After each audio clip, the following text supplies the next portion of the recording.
আসসালামু আলাইকুম, শুভেচ্ছা, স্বাগতম। দর্শক, ভারত বাংলাদেশ এবং বিগত প্রধানমন্ত্রী শেখ হাসিনাকে নিয়ে একটি সংবাদ। ভারত কি শেখ হাসিনাকে বাংলাদেশে ফেরত পাঠাতে রাজি হবে? প্রশ্নবোধক চিহ্ন আর কি।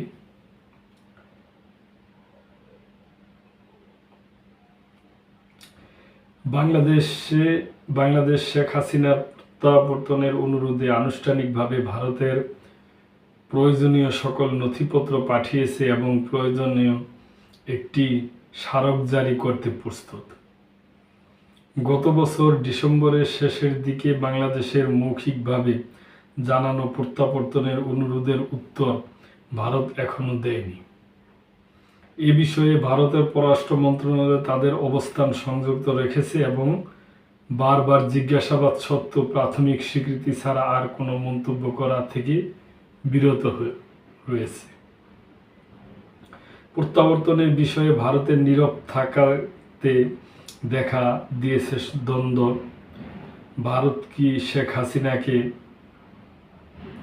বাংলাদেশের ফেরত পাঠাতে রাজি হবে?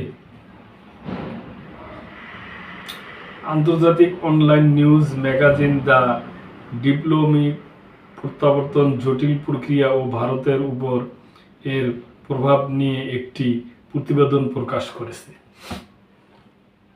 প্রতিবেদনটিতে বলা হয়েছে, 2013 সালে প্রত্যাবর্তন চুক্তির অধীনে বাংলাদেশে শেখ হাসিনা প্রত্যাবর্তনের আইনগত অধিকার থাকলেও ভূরাজনৈতিক এবং কূটনৈতিক প্রভাব বিষয়টিকে জটিল করে তুলেছে।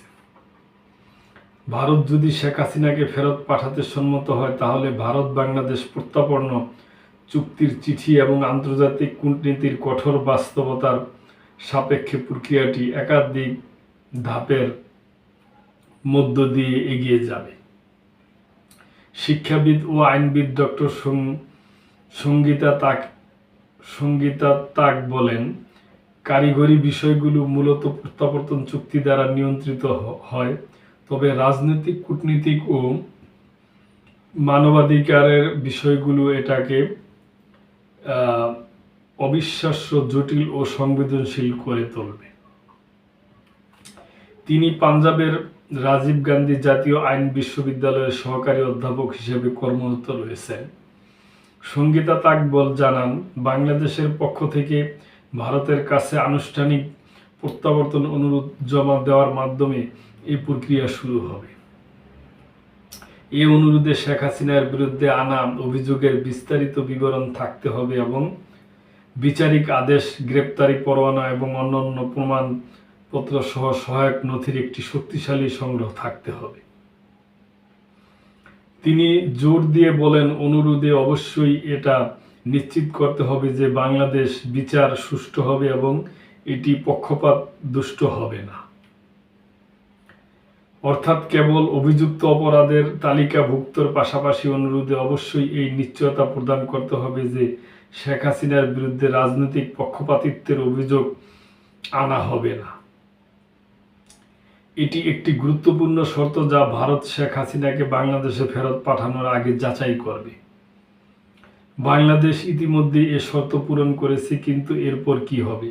আনুষ্ঠানিক অনুরোধ জমা দেওয়ার পর ভারতের পররাষ্ট্র মন্ত্রণালয় ও স্বরাষ্ট্র মন্ত্রণালয় চুক্তির সমস্ত বাধ্যবাধকতা পূরণ হচ্ছে কিনা তা নিশ্চিত করার জন্য একটি পুঙ্খানুপুঙ্খ পর্যালোচনা শুরু হবে। সঙ্গীতা তাক ব্যাখ্যা করেন, বাংলাদেশের সাথে ভারতের ইতিমধ্যে একটি প্রত্যাপন্ন চুক্তি রয়েছে, তাই ভারত সরকারের চুক্তি অনুসারে প্রত্যাপন্ন চুক্তিটি যথাযথভাবে পালন করা হচ্ছে কিনা তা পর্যালোচনা করবে এবং নিশ্চিত করবে। পর্যালোচনা প্রক্রিয়ায় শেখ হাসিনার বিরুদ্ধে আনা অভিযোগগুলো উভয় দেশেই আইনগত ফৌজদারি অপরাধ হিসাবে স্বীকৃত কিনা তা নির্ধারণ করা হবে।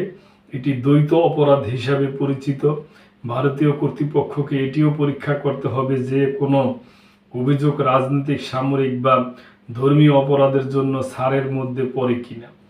এটি এমন একটি সিদ্ধান্ত যা শেষ পর্যন্ত প্রত্যাপনের অনুরোধ প্রত্যাখ্যান করার কারণ হতে পারে। প্রাথমিক প্রশাসনিক পর্যালোচনা অনুকূল হলেও বিষয়টি এখানেই শেষ না। প্রত্যাপনের অনুরোধটি পরবর্তীতে ভারতের বিচার বিভাগীয় পর্যালোচনা বিষয় হবে।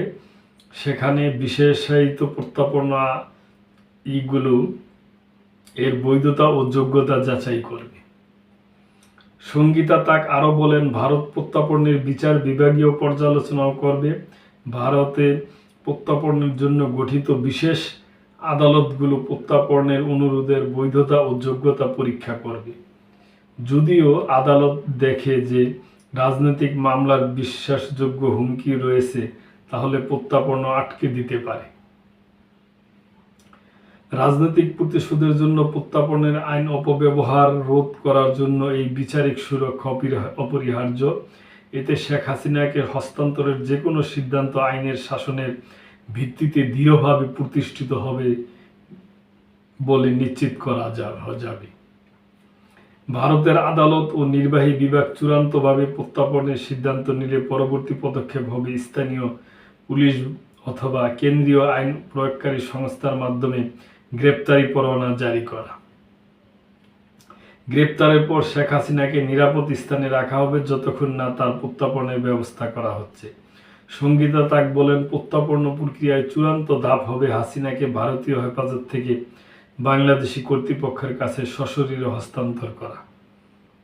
এ পর্যায়ে দুই সরকারের মধ্যে একটি সতর্কতার সাথে সমন্বিত প্রচেষ্টার প্রয়োজন হবে, যাতে নিশ্চিত করা যায় যে সমস্ত আইনি ও কূটনৈতিক প্রোটোকল মেনে চলা হচ্ছে। তিনি ব্যাখ্যা করে বলেন, যাচাই বাছাইয়ের পর শেখ হাসিনাকে ভারতীয় হেফাজত থেকে বাংলাদেশিদের কাছে হস্তান্তর করা হবে। উভয় পক্ষের সম্মতিক্রমে আন্তর্জাতিক সীমান্ত বা বিমানবন্দরের হস্তান্তর প্রক্রিয়া অনুষ্ঠিত হতে পারে। তবে তিনি উল্লেখ করে বলেন, রাজনৈতিক নেতারা প্রায়ই কিছু নির্দিষ্ট সুরক্ষা ভোগ করেন, যা প্রত্যাপনকে আরও জটিল করে তোলে। তিনি বলেন, মানবাধিকার সংস্থাগুলো হস্তক্ষেপ করতে পারে। তারা যুক্তি দিতে পারে যে শেখ হাসিনা বাংলাদেশে অন্যায্য আচার বা অসম্ভাব্য ক্ষতির সম্মুখীন হতে পারেন, যা আন্তর্জাতিক আইনি চ্যালেঞ্জের দিকে নিয়ে যেতে পারে। এই ধরনের হস্তক্ষেপ প্রক্রিয়াটিকে আরও জটিল করে তুলতে পারে। এটি ভারতের উপর মানবাধিকার সুরক্ষা নিশ্চিত করার জন্য চাপ সৃষ্টি করতে পারে। তিনি আরও বলেন, শেখ হাসিনা নিজেও ভারতের আশ্রয় চাইতে পারেন। এটি তখন প্রত্যাপন প্রক্রিয়াকে আরও জটিল করে তুলবে। এই আইনি জটিলতার বাইরে শেখ হাসিনাকে বাংলাদেশে ফেরত পাঠানোর বিষয়ে ভারতের চূড়ান্ত সিদ্ধান্ত নিশ্চিতভাবেই সুদূরপ্রসারী প্রভাব। বাংলাদেশের দাবিতে রাজি হলে ভারতের সাথে অন্যান্য দেশের কূটনৈতিক সম্পর্কের উপর চাপ সৃষ্টি হতে পারে, বিশেষ করে যেসব দেশ এটিকে সম্ভাব্য রাজনৈতিক প্রতিশোধ হিসাবে দেখে। ফলে শেখ হাসিনার প্রত্যাপনের বিষয়টি অসম্ভব হয়ে পড়তে পারে। তবে সরাসরি প্রত্যাখ্যান আরও বেশি বিশৃঙ্খলা তৈরি করতে পারে, বিশেষ করে সম্প্রতি প্রকাশিত জাতিসংঘের মনসুন অব রাইজিং প্রতিবেদনের কারণে।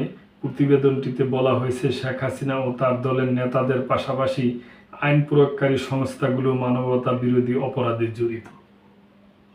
প্রত্যাপনের অনুরোধে রাজি হওয়া বা প্রত্যাখ্যান করা উভয়ই নয়াদিল্লির উপর প্রভাব ফেলবে। ঠিক এই কারণেই শেখ হাসিনার প্রত্যাপনের ব্যাপারে নীরব থাকা এবং অপেক্ষা করা ভারতের জন্য আপাতত সবচেয়ে সম্ভাব্য বিকল্প বলে মনে করা হচ্ছে। তো দর্শক, এটা একটা বড় একটা সংবাদ। শেখ হাসিনাকে দেশে আনার ব্যাপারে আপনারা শুনলেন, তা আপনাদের সাথে শেয়ার করলাম। ভবিষ্যতেই বলে দিবে এটা কি হয়। আজকে এই পর্যন্তই। ভালো থাকবেন। ভালো লাগলে সাবস্ক্রাইব করে চ্যানেলটির পাশে থাকবেন। আল্লাহ হাফেজ।